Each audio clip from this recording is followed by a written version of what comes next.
Assalomu alaykum, hurmatli qarindoshlar. Qur'on o'qisanglar, shu amal solih, savobli ishlar, yaxshi ishlar, yaxshini qilganlar jannatga kirdi. Jannat yaxshi ishni, ya'ni savobli ishlarni qilganlar uchun tayyorlandi degan oyatlarni ko'p uchirtizlar. Endi bu savobli ish, yaxshi ish degan nima qarindoshlar?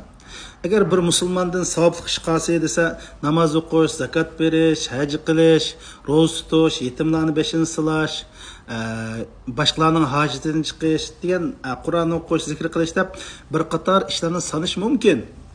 Albatta bu yaxshi savobli ish.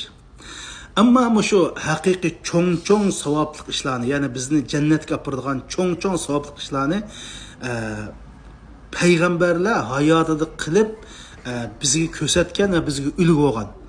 Allohmu shu payg'ambarlarning cho'ng savobli ishlarini Qur'oni Karimda zikr qilib, bizni shunda qilsin deb Qur'onda bu ishlarni zikr qilgan. Masalan, bu payg'ambarlarning qilgan savobli ishlari bir millatning madaniyatiga asos soladi qarindoshlar. Bir millatning madaniyatining gulnishiga sabab bo'ladi. Bir millatning taqdiriga ta'sir ko'rsatadi.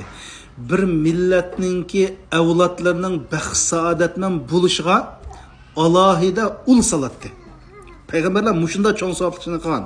Ya'ni olam shumul butun bir davlatga, millatga ta'sir etadigan va ta'sir ko'rsatadigan savobliklarni qilgan. Masalan, Yusuf alayhissalom vayron bo'lay degan bir davlatni, ya'ni iqtisodiy jihatdan vayron bo'lay degan bir davlatning iqtisodini qutqizish orqali Misr davlatini va shu xalqini qutqizib qolgan. Musa alayhissalom mustamlikida qolgan, zulmda ezilib, millat sufida yo'qolib ketish girdovga berib qolgan bir millatni qutqizaman deb butun hayotini atab savobli ishni mana shunda qilgan. Davud alayhissalom shu zamonida tumirdan, pulatdan harbiy qurollarni yasab, ya'ni savutlarni yasab, dushmandan o'zini mudofaa qilish uchun mushunda ishlarni qilib, savobli ishlarni qilgan. Zulqarnayn payg'ambar emas, ammo bir zulmni qilgan bir millatni zolimdan qutqizish uchun ikki tog'ning o'ttirisiga qo'g'ishimdan sepil so'qib, mushunda cho'ng bir millatni zulmdan qutqizgan mushunda savobli ishni qilgan qarindoshlarimiz.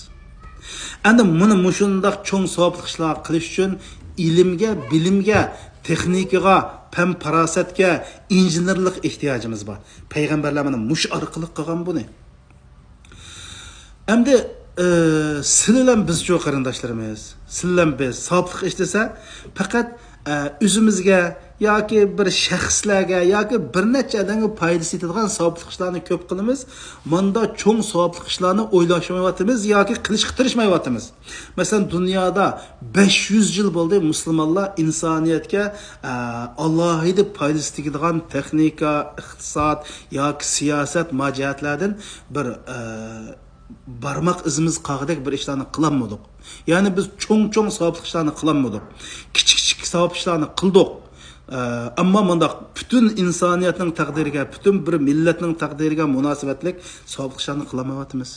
Hammamiz shuni bilamizki, bir shaxsga foydasi va savoblik bilan bir millatga foydasi va savoblikninki farqi bor. Bir millatning taqdiriga munosabatlik, bir millatning madaniyatining gulnishiga munosabatlik, bir millatningki baxt saodatiga munosabatlik manda savoblarni nima uchun biz qilmaymiz? Dunyoda dongliq 500 marka bor ekan. Ya'ni nurg'un texnikalik shirkat va nurg'un insoniyatga foydali dori yasab chiqqan dori shirkatlari va nurg'un tibobat mahsulotlarini ishlab chiqqan biz nima uchun bunda cho'ng savobli ishlarni qilmaymiz qarindoshlar? Bizning qalbimizdagi savobli ish shunday shu shaxsga foydasi bor yoki bir nechamga foydasi bor. Mushuni qilyapmiz qarindoshlar. Bu savobli ish, lekin Alloh Qur'oni Karim tilga olgan, payg'ambarlar qilgan cho'ng savobli ishlarni nima uchun qilmaymiz? Buni qilaylik. Savoblikning hukmi bizda to'g'ri bo'lsin. Savobli ishni bizni oxiratda jannatul firdavsiga olib boradigan savobli ishlarni bo'lgan tushunchamizni to'g'rilab olaylik demoqchi qarindoshlarimiz. Buni qo'laylik.